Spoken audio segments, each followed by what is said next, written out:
की श्रद्धा है। ब्राह्मण काम काम संवाद। ब्राह्मण जी ने कहा, इसके पश्चात सब मरीचि आदि मुनियों ने उनका ये अभिप्राय जानकर उसका यथोचित नाम रख दिया। उन्होंने कहा कि तुमने उत्पन्न होते ही ब्राह्मण का चित्त मंथन कर दिया था और इससे तुम्हारा पहला नाम संसार में मंथन होगा। तुम्हारे जैसे संसार में कोई नहीं है। इससे तुम्हारा दूसरा नाम काम होगा। जैसे तीसरा मोहन से तुम्हारा नाम मंदन और चौथा गंधर्व इसलिए होगा कि तुम में तो बहुत अहंकार है। तुम्हारे सम्मान कोई देवता पराक्रमी और पर्यापक नहीं होगा। तुम्हारे लिए प्रजापति दक्ष एक सुंदर कामनी स्त्री देंगे जिसे ब्राह्मण जी उत्पन्न कर चुके हैं और जिस पर रूपवती का नाम संध्या है।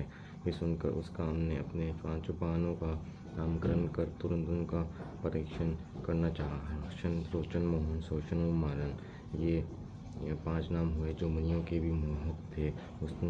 उसने इन 5 बाणों को मुनियों पर चला दिया। संध्या भी थी। उसने कहा, अच्छा इसे तो मैं ही करूँगी। इतने में ही काम ने 5 बाणों का प्रयोग कर दिया। मोहन ने ब्राह्मणों के मन को मोह लिया। सबके मन में वाकर हुआ। ये करते हुए सभी बार बार संध्या को देखने लगे। उनमें काम की वृद्धि हो गई। मुझमें उनका स्वभाव प्रकट हो गए। संध्या में भी विकार आया। वह भी ऋषियों पर कटा शपथ करने लगी। एक प्रजापति ने भी उसकी इच्छा की। मरीचि, अत्रि और दक्ष आदि सब मुनि इंद्रियों के विकार को प्राप्त हो गए। तब मुझे और सब मुनियों तथा संध्या को देखकर काम को अपने कर्म में विश्वास हुआ। तब पिता और भाइयों की आपत्ति को देखकर काम को बड़ा दुख हुआ और उसने धर्मर्षक प्रभु शिव जी का सम्मान किया। उसने महेशन की स्तुति की, है ब्राह्मण भी वहाँ उपस्थित हुआ। तब मुझे देखकर आकाश स्थित शिव जी हंसते और मुझे लिज्जत करते हुए बोले, ब्राह्मण तुम्हें पुत्री को देखकर काम कैसे प्रकट हो गया?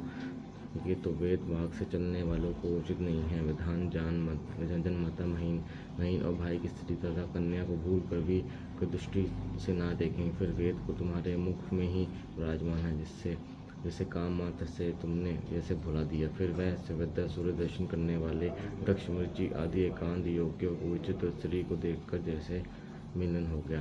हाँ, जिसके चित्त को स्त्रियां हरण कर लेती हों, उसके साथ शास्त्र संगति कैसे की जा सकती है? ब्राह्मण जी कहते हैं कि जब लोग पितामह शिव जी ने इस प्रकार कहा तो लिज्जा के मारे क्षण भर में पसीने में भिगा। मेरा विकार हट गया, परंतु मेरे शरीर से जो पसीना गिरा उसने पितृगणों की उत्पत्ति हो गई। 64,000 अगस्तवा पितृगण उत्पन्न हुए।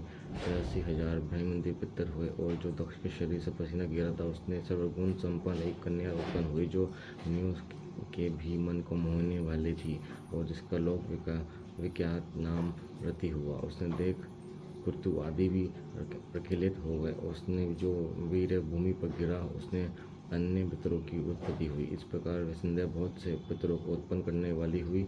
इसी समय शिव जी अंधधान हो गए और उनके वाक्यों से लिज्जत में कंतप अर्थात काम से क्रोध हुआ। मेरे क्रोध होते ही काम ने शीघ्र ही अपना बाण खींच लिया और मैं जलती हुई अग्नि के समान जलने लगा। उससे प्रेरित होकर मैंने तथा अन्य ऋषियों और प्रजापति ने काम को शाप दे दिया कि चाह तू शिव जी के बाणों से भस्म हो जाएगा।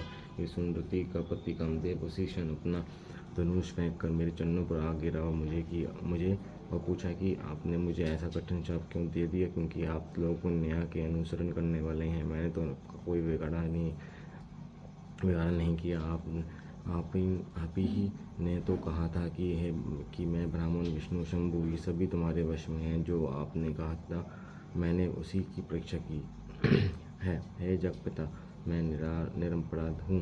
मुझे ऐसा कठिन शाप क्यों देते हैं? ब्राह्मण जी ने काम को डांटते हुए कहा कि ये संध्या मेरी कन्या है। इसको तुमने काम में दीक्षित किया है। इसी कारण मैंने तुम्हें शाप दिया है। काम, अब तुम शांत होकर सुनो कि जब तुम शिवजी की महादेव जी के नेत्र रूप अग्नि से भस्म हो जाओगे तब फिर शीघ्र ही सम्मान शरीर को प्राप्त करोगे और जब महादेव जी अपना विवाह करेंगे तब तुम्हारा शरीर प्राप्त होगा। राम से ऐसा कहकर मैं लोक पिता मैं अनाथान हो गया। सब मुनि और कामदेव भी अपने स्थान को चले गए। अतिशीघ्र महापुराण देवते सहित सती खंड का 3 समाप्त।